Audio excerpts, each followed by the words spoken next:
Good evening, everybody. My name is Michael Suarez. I'm the Executive Director of Rare Book School. It's my delight to welcome you to this Rare Book School evening lecture, the sixth of our 2025 summer series. This evening's talk is our annual NEH-SHARP lecture on the subject of living American history in primary documents.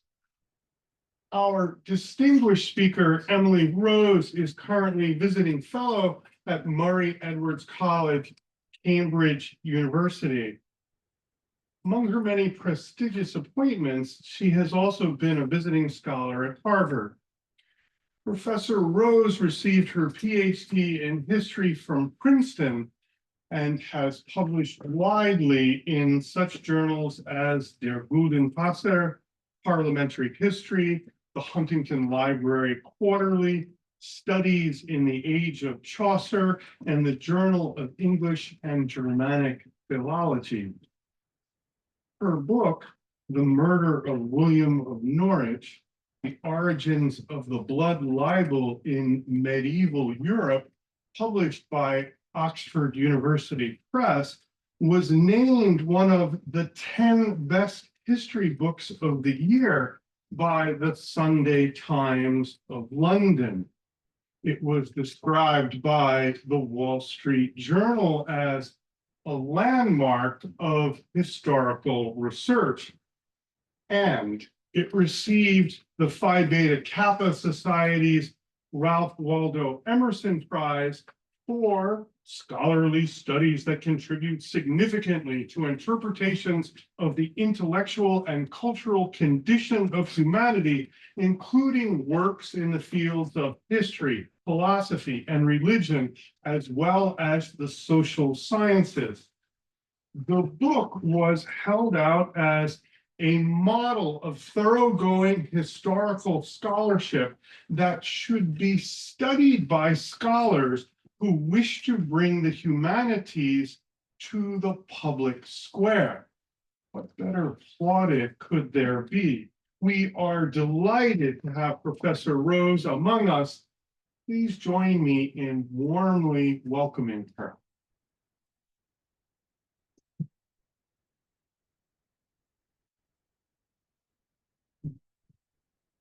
Thank you so much for that warm welcome, and Michael for that introduction. My mother would have loved it. So, as a longtime fan of Rare Book School, I am delighted to be here to share with you my discovery of a previously unknown collection of books purchased by the Virginia Company of London in 1620 and dispatched in one shipment to the colony of Jamestown. It consisted of more than 200 volumes intended for the use of the settlers. This was an unprecedented collection of books purchased at one time from a single bookseller, comprising some 50 separate titles, because some titles were sent in multiple copies.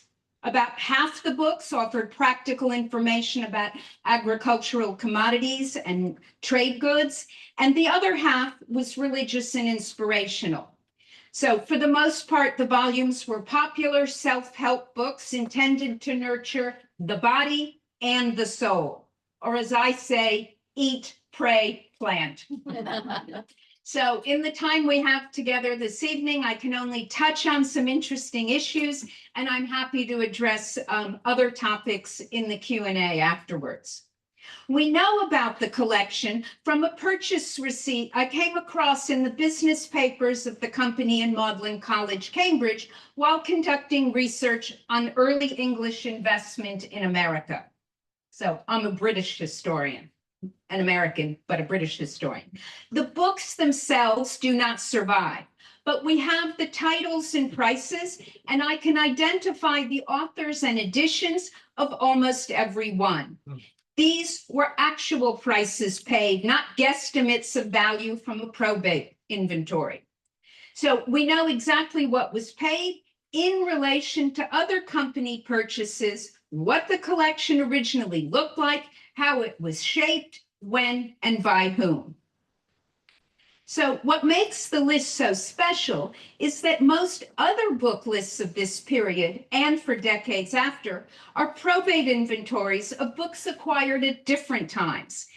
And there we see an early 17th century probate list. If other lists do have prices attached, they are only rough estimates made by an estate appraiser, often working under pressure and estimating the value of volumes only years after they were acquired, which is to say what they were worth secondhand.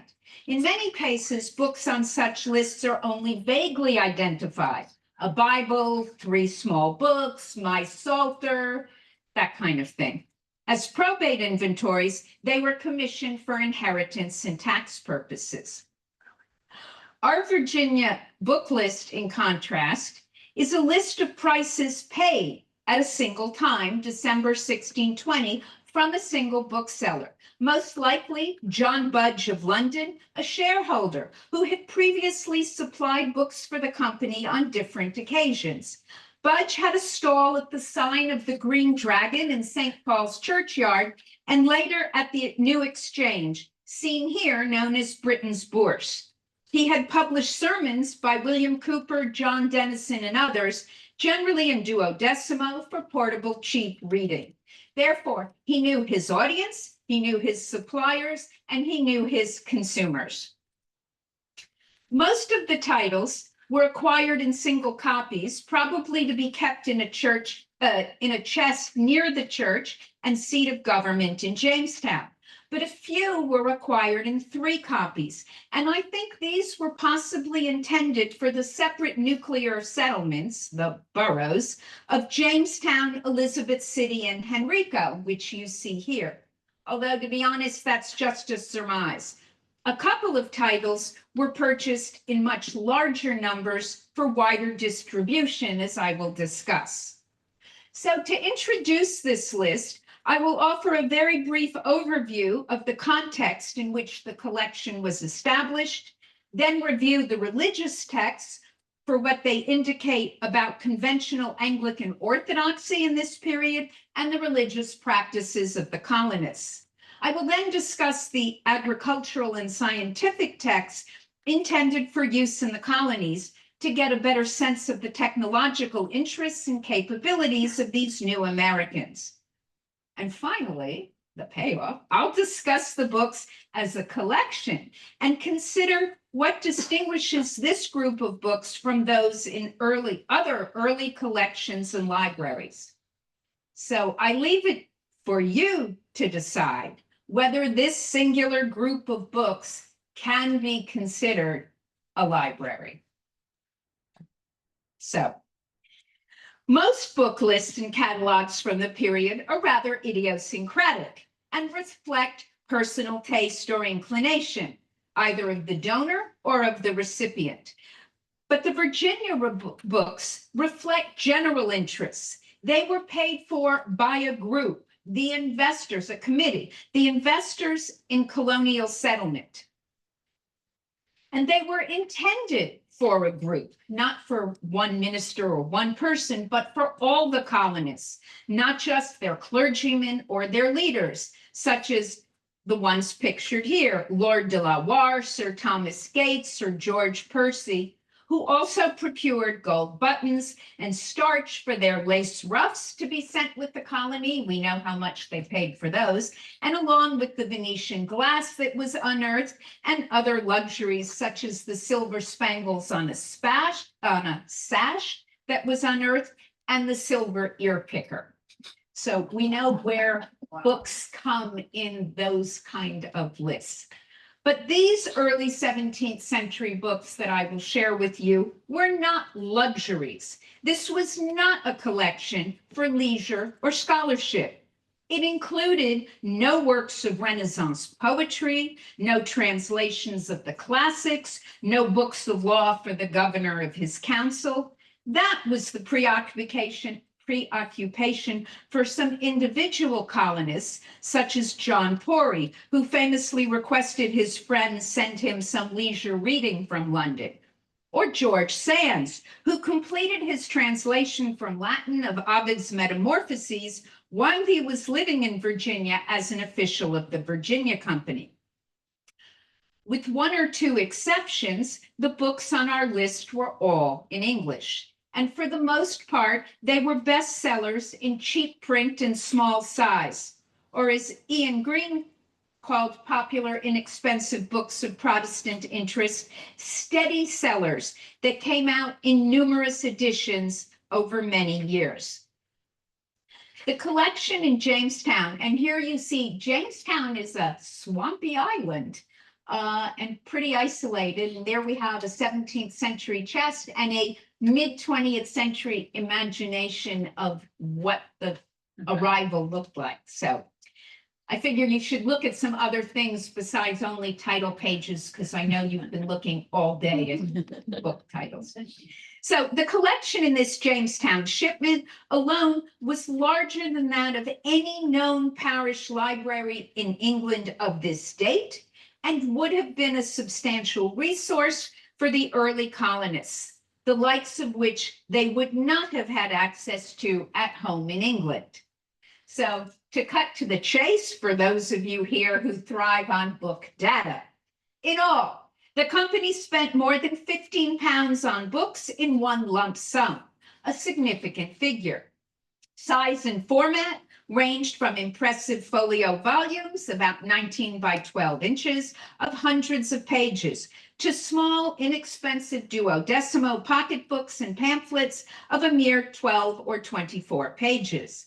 Prices ranged from about 8p per book for hunger's prevention to £1 2s for 2 large Bibles, likely for use in display in church. Most of the books were in quarto format, roughly the size of modern writing paper, and cost 1 or 2 shillings each.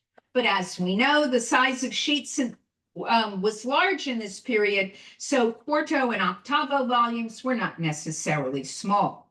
The most expensive secular book was Jacques Besson's Illustrated Instruments in French at 11 shillings for a single copy.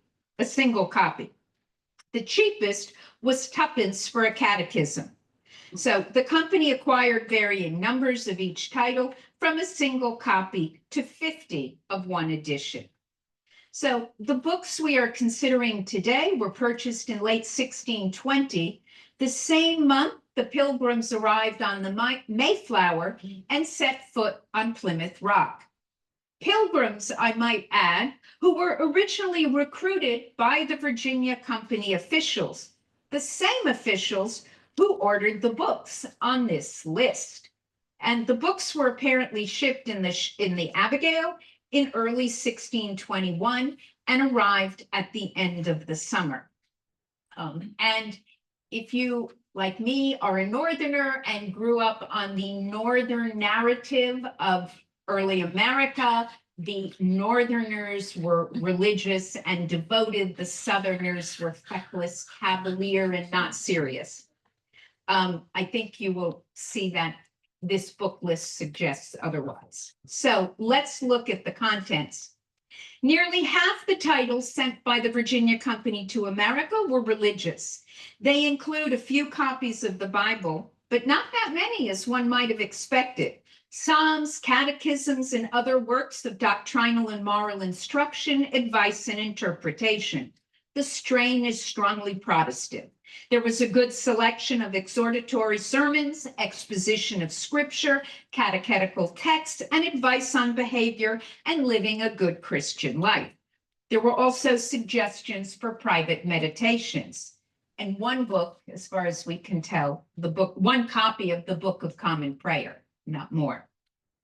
The religious heritage of the colonists, however, was far more diverse than the book list suggests, and recent scholarly work highlights the range of religious backgrounds of the settlers who came through the company, including one or more practicing Roman Catholics, both English and Italian, French Huguenots, a Scottish Presbyterian, and a couple of Sephardic New Christians, along with dedicated Puritans, all in a small community where everyone was nominally Anglican.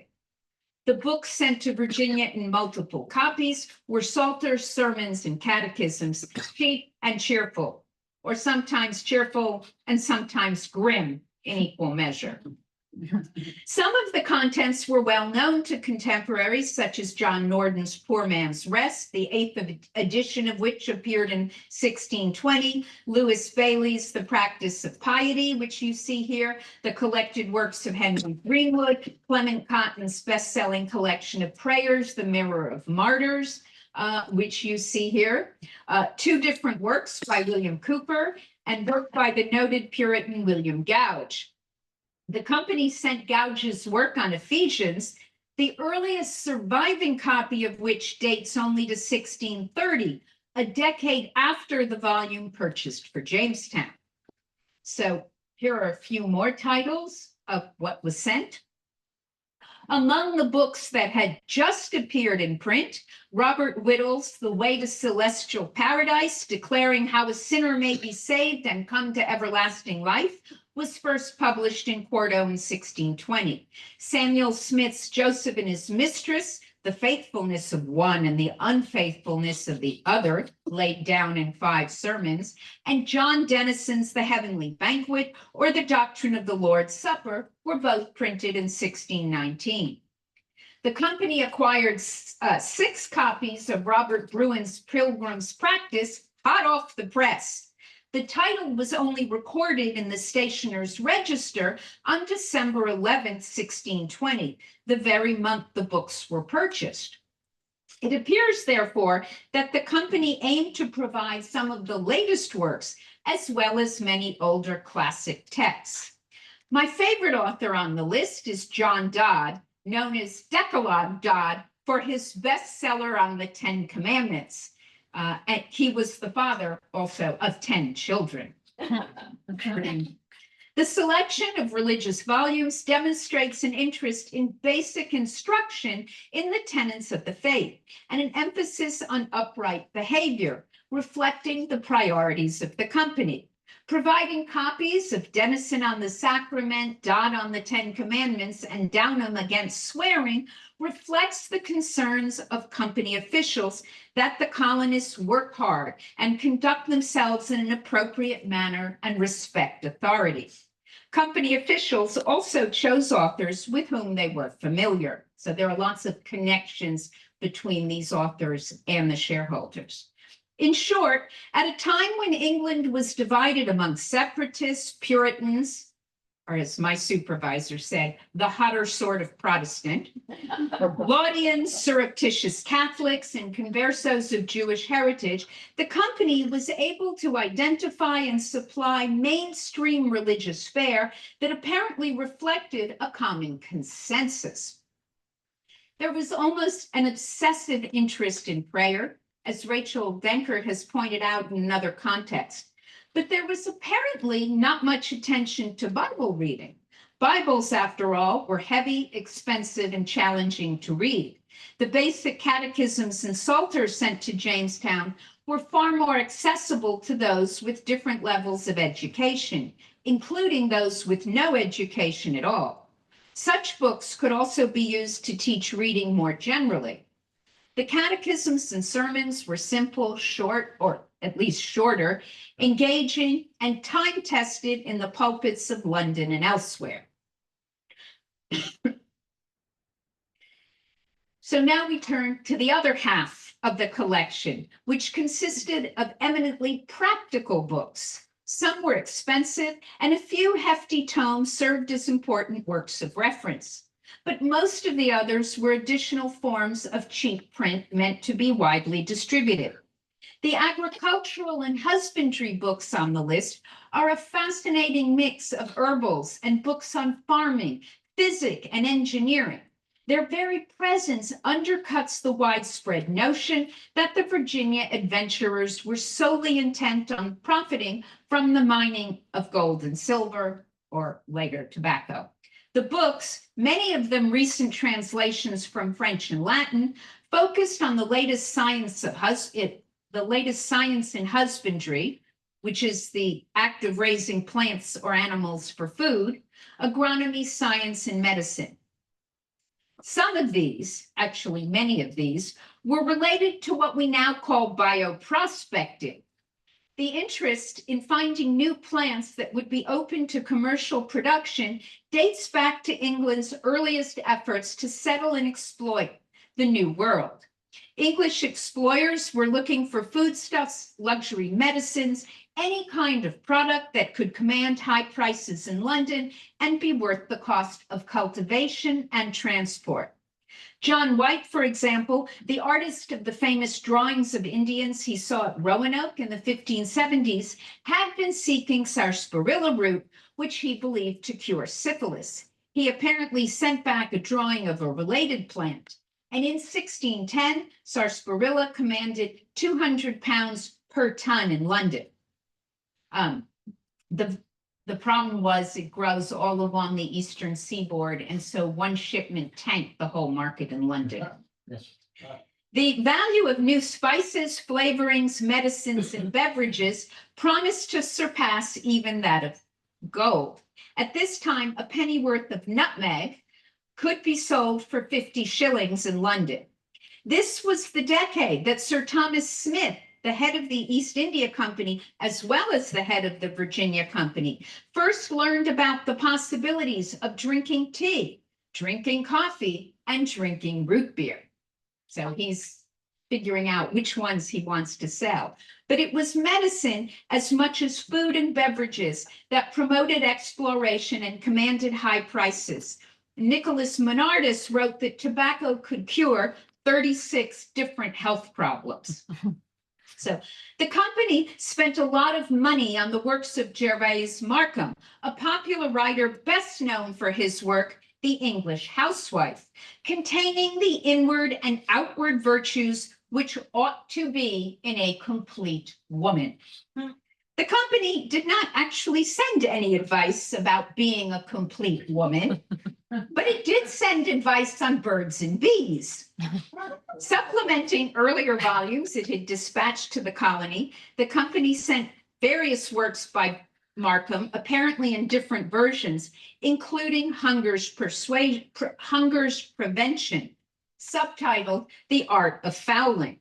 And it seems that perhaps the bookseller rounded up all that were available at short notice. Most of the volumes were purchased in small number, just 1 or 2 copies. But the large number of copies that the company purchased of Hunger's Prevention indicates that this was to be widely distributed and was regarded as especially useful. Remember, this was a colony that had suffered through the starving time in 1609, when a colonist was reputed to have eaten his wife. Hunger's Prevention, therefore, was important. The only volume purchased in greater quantities was a catechism, of which the company brought 50 copies. Third only to copies of the catechisms in Markham's Hunger Prevention, the greatest number of copies of a single title the company acquired was that of Cures of the Diseased in Remote Regions, Preventing Mortalities by 1598 by George Watson, the first British work on tropical medicine. Because remember, the ships sailed south. They didn't always sail north. So many of the Jacobean colonists had come from urban centers from which they were recruited for Virginia. However eager they were not skilled agriculturalists who had grown up tilling the land. For that reason, the company sent some basic books of instruction. Tusher's Husbandry, also here, Thomas Hill's The Gardener's Labyrinth of 1608, and The Herbal by Flemish botanist and physician Rambert Dodon. The bookseller also added 3 large volumes on silkworms by John Benoit to one sent previously. This publication was commissioned by the investors as part of a concerted effort over many years to promote the cultivation of silkworms in Virginia, where mulberry trees flourished. Silk cultivation was of great interest to King James, for whom Benoit had worked. The reformed Virginia silkworm, seen here in its 1655 edition, was composed by John Farrar, the chief operating officer of the Virginia Company, in whose paper the book list was discovered. although the title page attributed the work to his daughter named Virginia. Likely in part, I think, because silkworm cultivation was regarded as women's work.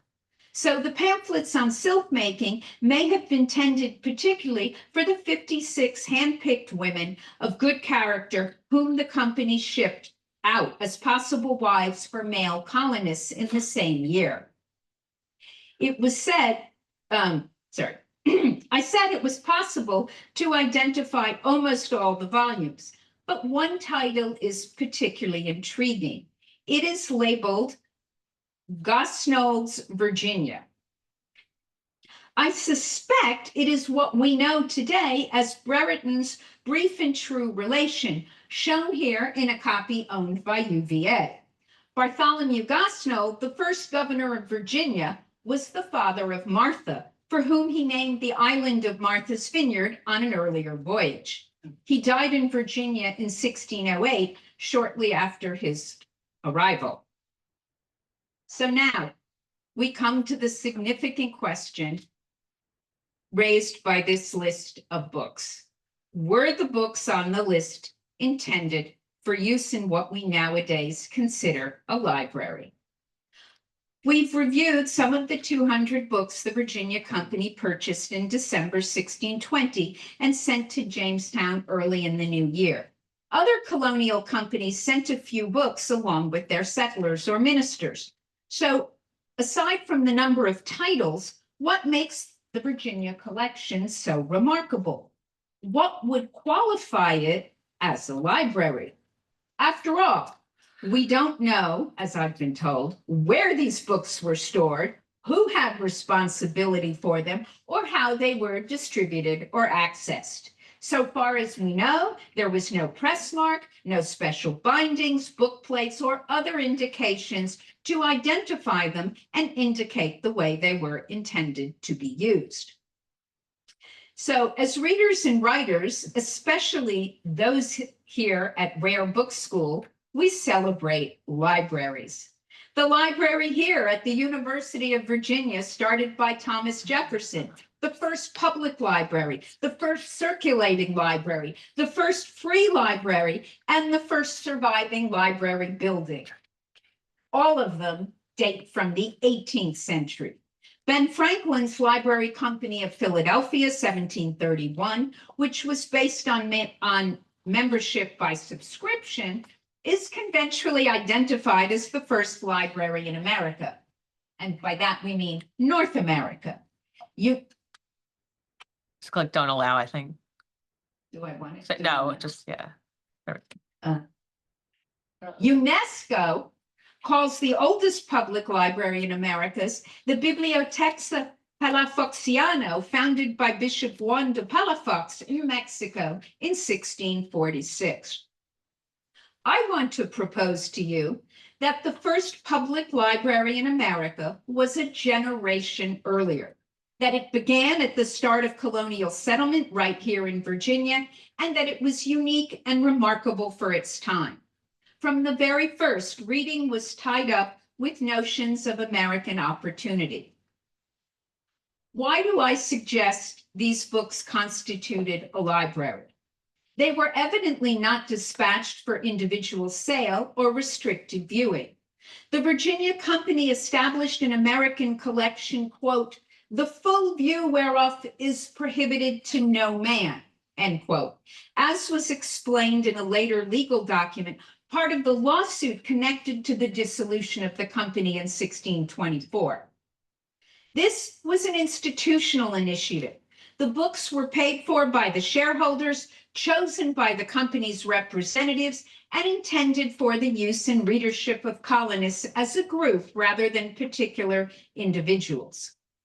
Unlike libraries in the old world, this was not a specialized collection for clergy or aristocrats, and it was not tied to an educational institution.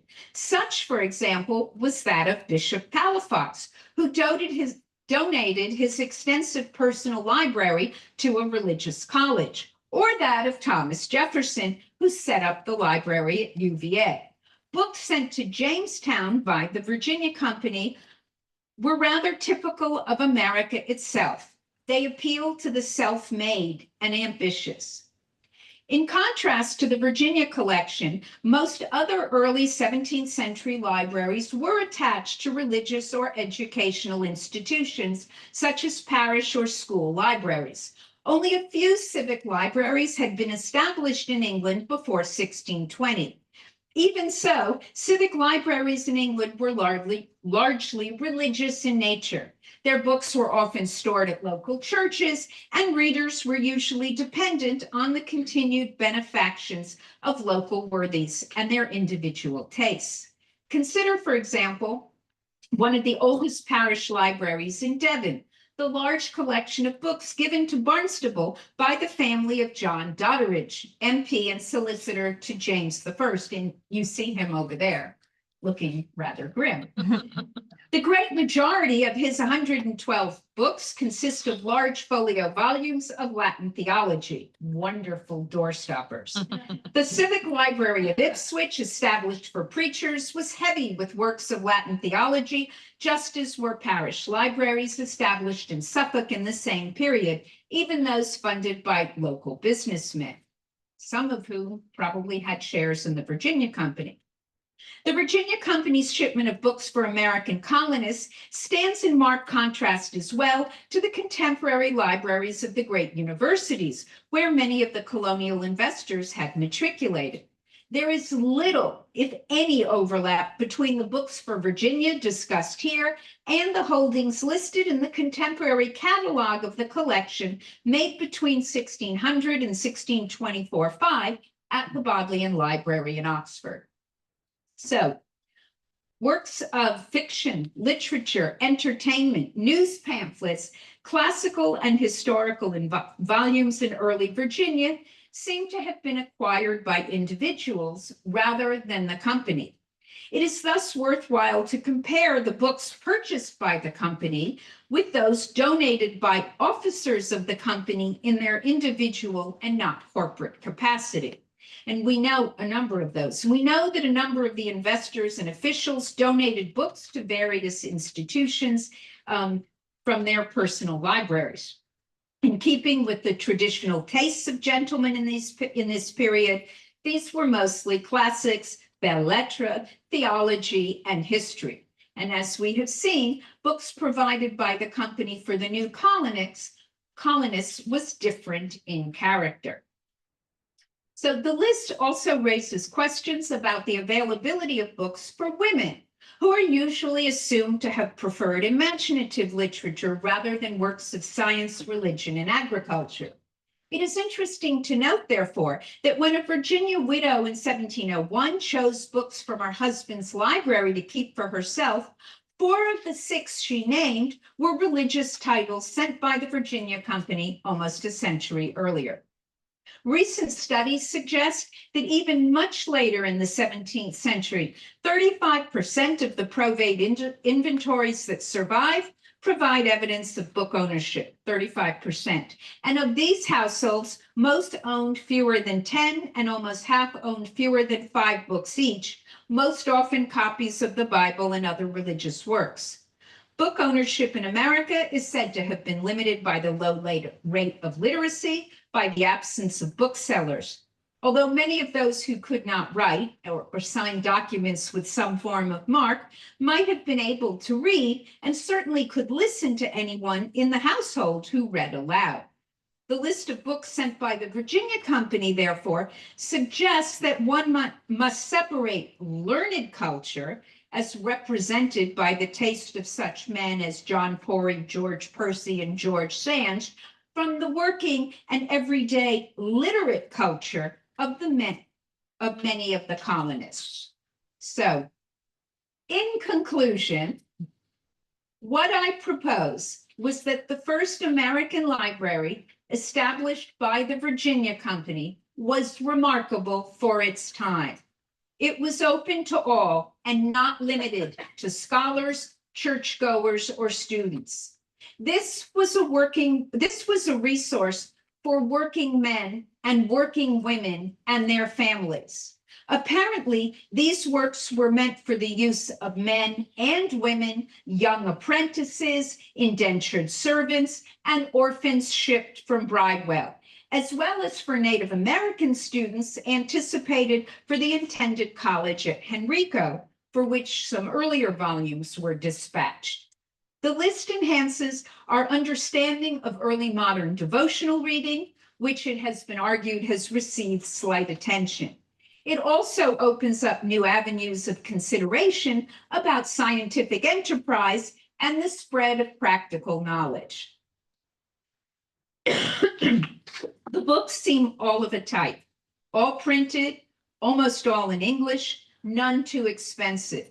This was not an obscure scientific or geographical knowledge. This was not scientific or geographical knowledge meant to be kept from prying eyes or considered above the grasp of the common man.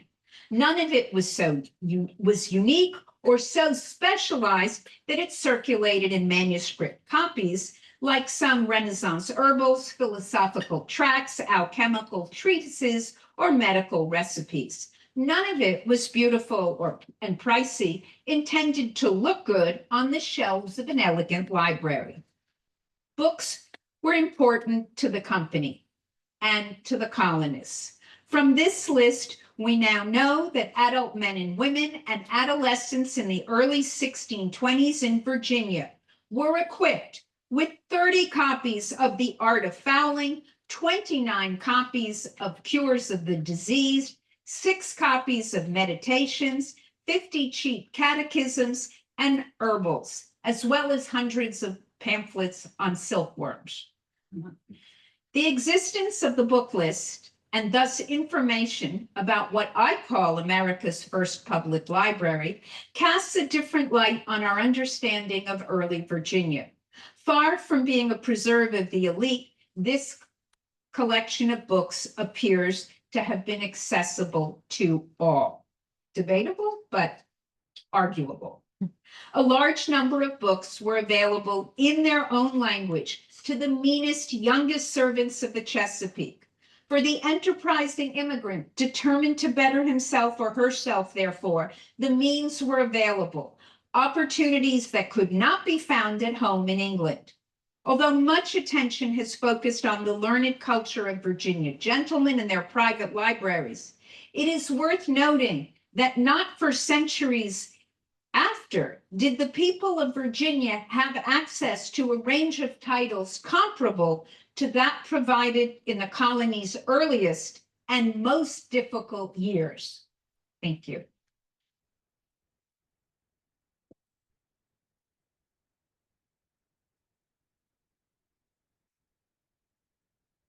Thank you, Emily. I know there are questions. I see one right up front. We are only going to ask if you'd be so kind to honor the audience that is remote by putting those questions right into this microphone. The books were sent. What evidence do we have that they arrived? It came on the Abigail, and we know the Abigail arrived. We don't. I have to be honest, it's very speculative.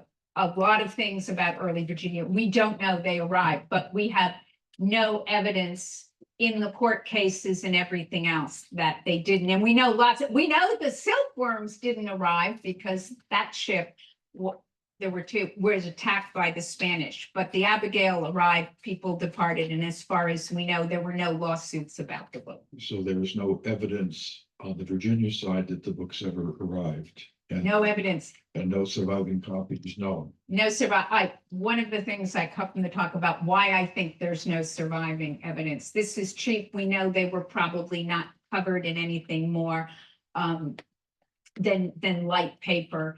Once the company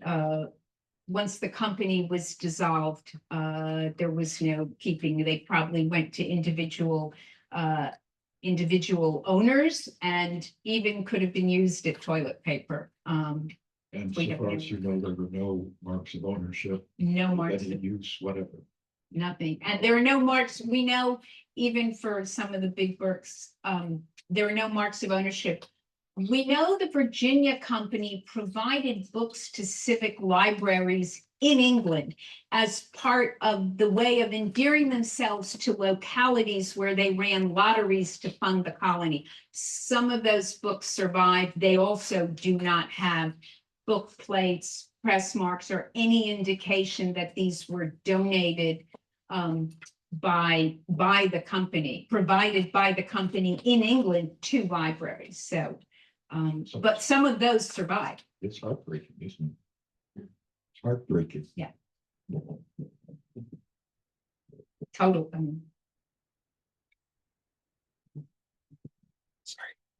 Thank you so much.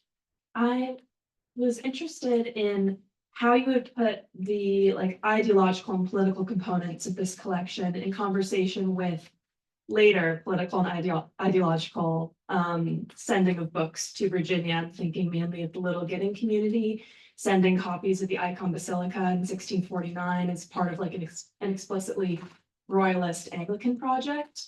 How do you see this earlier project in conversation with So later ones? that's very interesting. The question is, how does this compare to books sent from Little Gidding? So Little Gidding was the retirement community of the Farrar family, who, as I mentioned, was the COO, and among the books he sent was the Reformed Virginia Silkworm.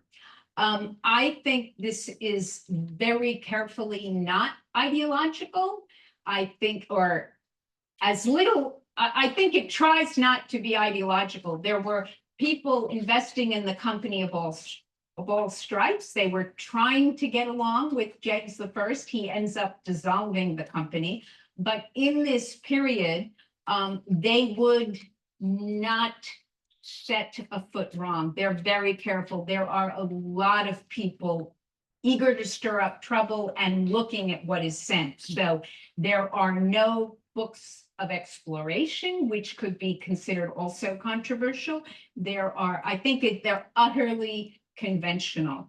And I think tried hard. So we don't know what else was sent. I think individuals, the governors, the council had more controversial books. But my guess is, just looking at this, this is not controversial. The fact is the company goes into faction very soon after this. We know some become royalists, some become support the other side in the Civil War. That all blows up right after this. So it's an interesting question how it compares with later books. But I think that's why what interests me is not just the books, but the fact that it was selected by committee. It was not selected by the bookseller. It was selected by George Cranmer, the great nephew of the Archbishop. He headed a committee and it would have been approved in a Virginia council. So we don't have the record of the discussion of what books should be sent or how much should be spent, but we know it's not, at least in this group, one individual trying to blow up a storm, shall we say. Thank you. All right, thank you, Emily. I'm going to relay from online. We've got a few questions. I don't know, get to all of them, but from Hunter Willis, would like to know, says that the intro beginning of The Art of Fouling states that the book was written in part specifically to support the colonists. Is there any evidence of communication between the Virginia Company and Markham? Not that I could find. So not that I know of. All right. There's also a 1620 educational book. There are a few books where they put in Virginia in the introduction. There's no evidence. Is it a plea for support? People regarded the company as wealthy. It was in dire financial straits, but I think there were probably a few books looking for patronage. So it's really interesting if he did. But I don't know, or I have not yet come across it. I wonder if you could perhaps tell us more about the bookseller through whom the books were purchased. sorry, more about the bookseller. through whom the books were purchased. So John Budge, he printed a lot of early cheap things. We don't know that much about him. I think he's very similar to Edward Albee, about whom people have written articles, who is a similar commercial printer, not high class, does all kinds of prints, does cheap stuff. I think there were a bunch of them. And I think now one of the things worth looking at that I'm very interested in is the company use of print. And that's not just the printing of books and pamphlets. There are broadsides, there are ballads. I'm interested that they printed lottery books. They printed shareholders. There are copies of shares. And I think that Albee and Budge support themselves by all kinds of print, indenture contracts. So we know he published a bunch of things, and he had a very long career. I think he was there about 20 years, but I don't know a lot about him. I think he was fairly typical, but definitely worth.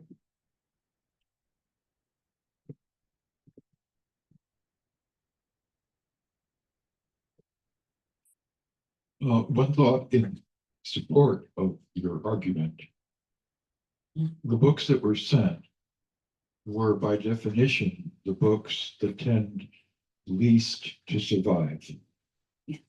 Because they had later editions, which meant that you threw away the earlier ones. Theology is always fashionable. So they weren't books that you would develop a family or sentimental attachment to. They had very little in their favor besides their utility and their popularity. But it's a truism in the business that the larger number that were printed, the fewer number are likely to survive. That's a good one. We have the ledgers of Charles Akers, who wrote and published a spelling book, for which we know, because we have the records, that more than 1 million copies were printed, and there are 7 known copies, and that's 18th century. And books were used hard and used up. Still, it's heartbreaking that not one survives, and I think the only hope is that it might show up in a binding. Yeah, that's Then you wouldn't know because there's no mark of identification. right. So we don't know. I should say, as David Cressy explained in the History of Libraries journal, discussing books in the early colonies, he said, quote, "Their versatile serviceability may partly explain why so few of them have survived. We find printed paper being used as draft excluders for stuffing cracks in chimneys and windows, in lining for boxes, spills to light a fire or a pipe. Old books were useful in the kitchen, where their pages could serve as foundations for a pie or wrapping for spice. Countless sheets of printed paper must have gone into privies employed as toilet paper." So a few of the titles that were sent are not known to have survived even in England, and a few more appear not to be extant in any American collection. So I thank you for that. Absolutely. It's not surprising they didn't survive. It's sad, but it's not surprising. All right, I'm going to relay another online question from Kathleen Lynch. She says, in light of the question about Little Gidding, I wonder if you could speculate about the perceived role of literature or classics as civilizing elements in colonial context. Sands, of course, is translating Ovid in Virginia. How do you place that in a larger context? How do I place the Ovid? I think if you're living in Virginia and times are really tough, you want to escape. We know some people are reading Augustine, and that has a political and ideological element to it. I don't know, Ovid, I think that's totally, to me, that's totally escapist literature. What was sent for, they're trying to set up a college at Henrico. What books were sent for the college. I think some of the earlier books in the colony that we know about, that were discussed in the 1940s, I think they were for the college pretty clearly. Civilizing process. Thank you, Kathleen. I'll have to think a little bit more about that. I guess what I'm thinking is hunger's prevention and cures of the diseased. It's about daily survival. I think civilizing may be the next thing. I don't know, but it's a good point. We might do well to remember Roger Stoddard's law, which of course many of you will know, which goes like this. Bigger books linger longer, little books last least. Bigger books linger longer, little books last least. You consider the formats.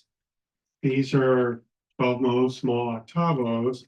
They're not probably properly fully bound, as you said. They may be in cheap bindings. They are likely to last least.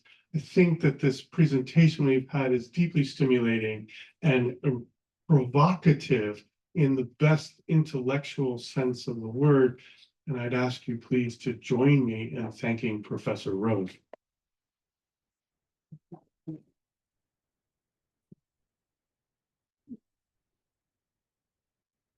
Thank you. This is wonderful. This is the general history. And I was just saying before this, I'm actually really interested in the publishing history. It has not been examined in the context of the dissolution of the company, but this was really nasty about what was going on. My officials, the guys I study, I think there's a whole nother, so maybe in a few years I'll come back and